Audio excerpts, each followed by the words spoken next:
For this project, we were assigned to do a community assessment of Jackson County. Jackson County is located approximately 15 miles from Athens and is surrounded by Hall County, Banks County, Madison County, Clark County, and Barrow County, as you can see on this map. We decided to focus primarily on the town of Jefferson, but the other cities in Jackson County are Maysville, Commerce, Arcade, Hodgson, Brazelton, Pendergrass, and Talmo. Georgia,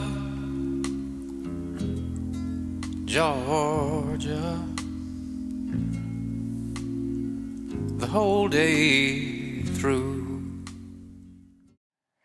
Jackson County's population is just over 61,000, and 9,500 of them reside in the city of Jefferson. Here is a chart of the racial breakdown of Jackson County.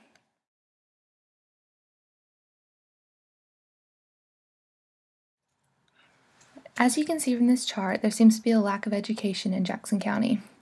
This shows the highest level of school completed for those who are 25 years and older from the years of 2006 to 2010. As you can see, the percentage of those who did not complete high school was 21.1%. The percentage of those who only completed high school was 36.6%.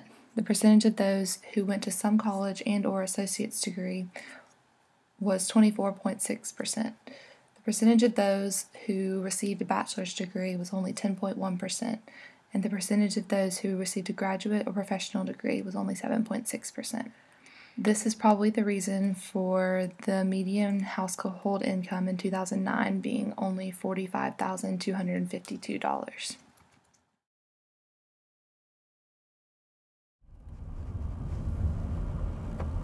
So at 11 a.m. on Friday, March 7th, we are currently driving through what has been referred to us as one of the low-income housing areas in Jefferson.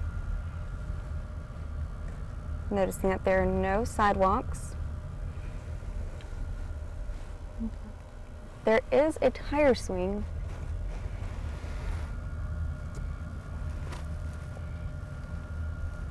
So there's a sign that some physical activity, especially for children, is promoted. We're seeing some bikes laying around the area, but there are no bike racks. There is a playground with a basketball court.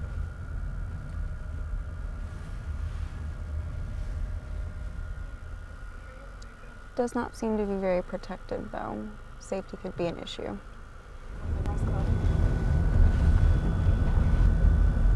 Boys and Girls Club of Jackson is being built. Doesn't look as if it's actually in use just yet. Maybe actually these trailers are part of it.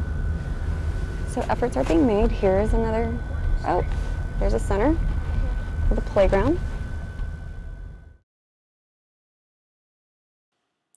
The Jackson County Health Department has a wide array of services it offers, including an entire section of the website devoted to foodborne illness.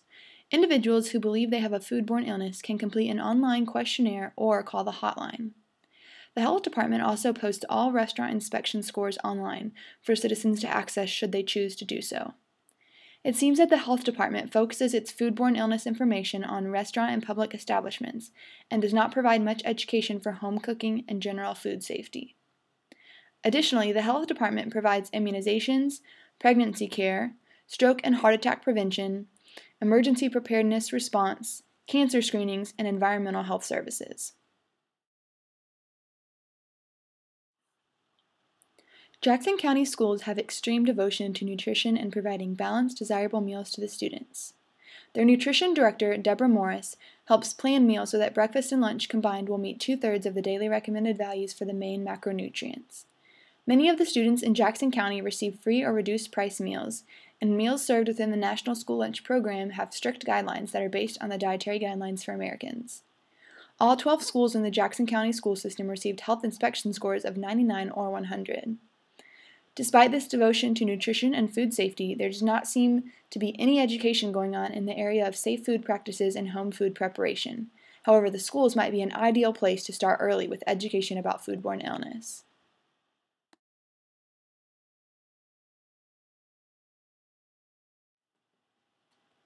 According to the CDC, Approximately 1 in 6 Americans get sick from foodborne illness each year.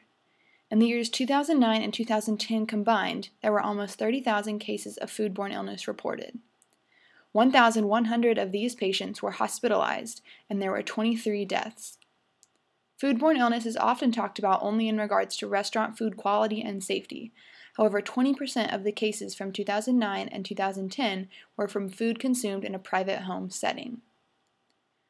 From 1998 to 2008, foodborne disease outbreaks were lower in restaurants than in homes, camps, institutions, and schools. Our original target population was restaurant employees, but due to the aforementioned information, we believe that those people preparing food in the home are more at need for education on food safety. We had multiple key informants from the community, including restaurant owners, registered dietitians, and food service workers. Alright, we're here at Red's Barbecue in Jackson County, and we're here to ask the employees their prevalence of foodborne illness and awareness of it, and the various training the employees have to go through to prevent this.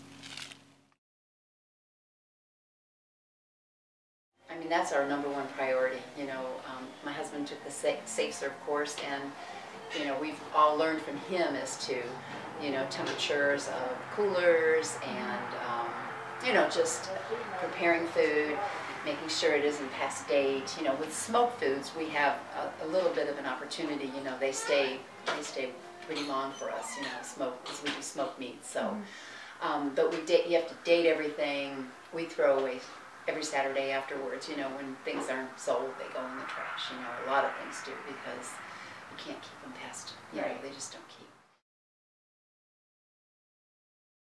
Our health score is important, very important to us, and we get inspected twice a year, and they're surprised. You don't know when they're coming, they just show up. You know, so you have to always be on, you know, everything has to be perfect. And people are very aware of that health score. You know, we have it right by our register, and a lot of people comment on it. Actually, I think about that way much more than I did prior to owning a restaurant. I do, because you know, you just hear about things. You know, you always hear about somebody at a picnic, or you know, with potato salad or something. You know, that's always the. But I think I'm just very much more aware of it. I mean, I can't believe it. Sometimes people will finish a dinner and they'll just leave the food sitting out for like hours. You really need to put that away, you know. How many people have a thermometer in their refrigerators at home? Or they cook things, they undercook chicken, or you know, just ground meat. You know, like we will not. People will say, "I would like my hamburger steak rare," and we say, "I'm sorry, we can't do it that way. It's a health department code. It has to be cooked completely through. You know, I know you'd like it with pink in the middle or whatever, but we just can't do that. You know."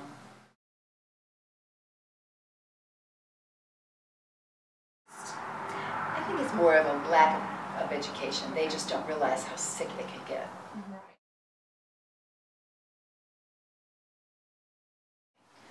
I don't know if you've ever had food poisoning or a touch of it. I know I've had years ago. I was probably your age, and oh my gosh, it is the most horrible thing to go through. I never had to go to the hospital or anything, but I must have eaten something that, and I knew it was some kind of burger someplace, and it wasn't. Whatever, it's the most horrible till your body rejects all of that. Oh, it's the pain is it's unbelievable. It's really, really something.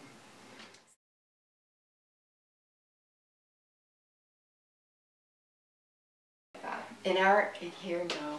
You know, like I said, our clientele is country folk, you know, agricultural community, or blue collar. You know, we have suits come in here once in a while, but not often. You know, and I'm not saying that these people aren't aware of food safety, but I think that for them to actually want to learn more about it, I don't think they would be that interested. Right. Just from the location we're at.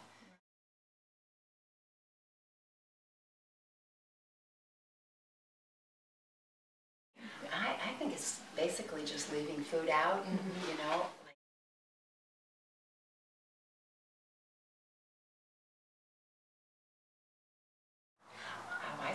would. I think that's important.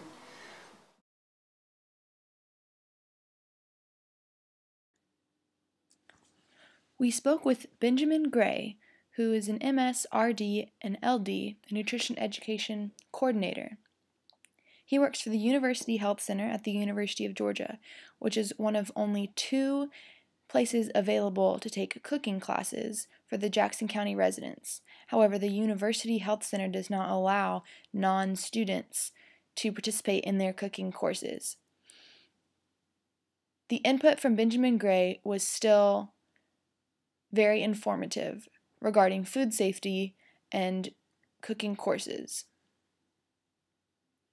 What is the most important food safety tip or practice that the average person does not know or apply in home cooking?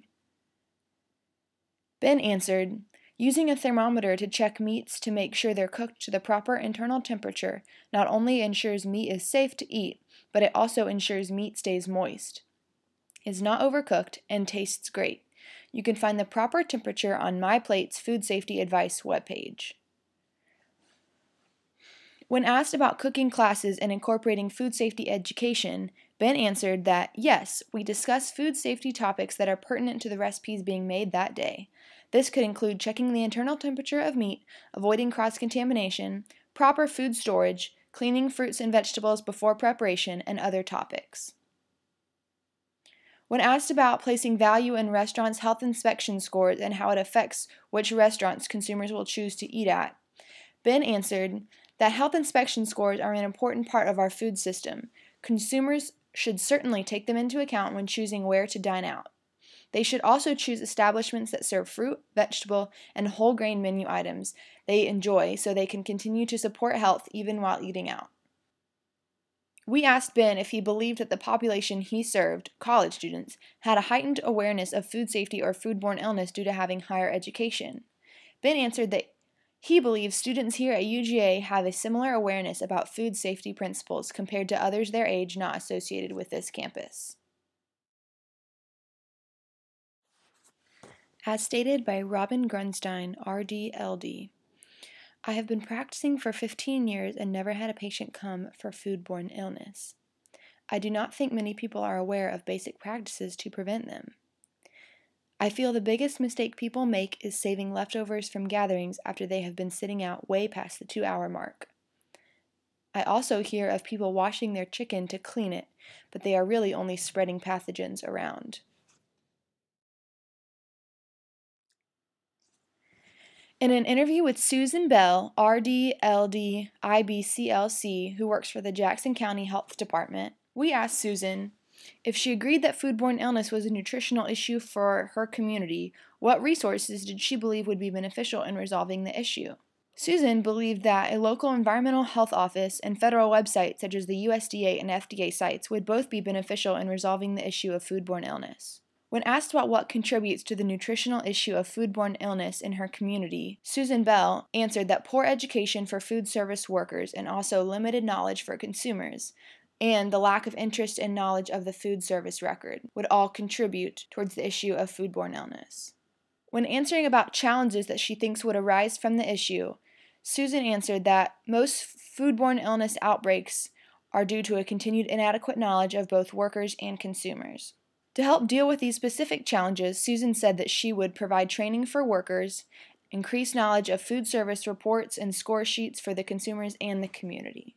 When asked about a target population for resolving this issue, Susan answered that those with compromised immune systems, like the elderly, children, and pregnant women, would be the most important population to target.